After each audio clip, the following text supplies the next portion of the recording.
L'art i els valors del pintor cubista Maties Palau Ferrer són més d'actualitat que mai. Enguany, per recordar el centenari del naixement de l'artista, 20 exposicions, 100 actes territorials i diversos llibres recorden arreu del país la figura d'un dels artistes més singulars de l'art català del segle XX. L'any Palau Ferrer és una commemoració oficial de la Generalitat de Catalunya que compta amb el suport de museus, ajuntaments i biblioteques.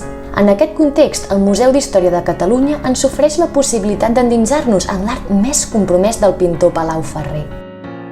Així, a Palau Ferrer Compromís Social trobem alguns dels cartells més icònics que l'artista va idear per donar suport a projectes d'entitats. És el cas del dibuix del Memorial per la Pau Josep Vidal Lletja, que cada any reconeix persones i entitats que s'han destacat a favor d'aquests ideals. Avui, el dibuix de Palau Ferrer decora la façana de la primera escola inclusiva de Nantapur, a Índia, per recordar que cal seguir treballant per un món més just. De la mateixa manera, trobem els cartells que Palau Ferrer va pintar per Ayuda en Acción, per Mundo Vivo i per la Federació Catalana de Voluntariat Social.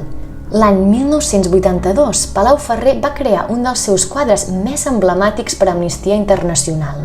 En aquest marc, i a través de la premsa de l'època com el Correo Catalán o el Diari de Barcelona, l'exposició ens mostra també un context històric, a de la Catalunya dels anys 70 i 80, en què els artistes van tenir un paper molt destacat. Palau Ferrer estava convençut que l'art també havia de tenir una funció social.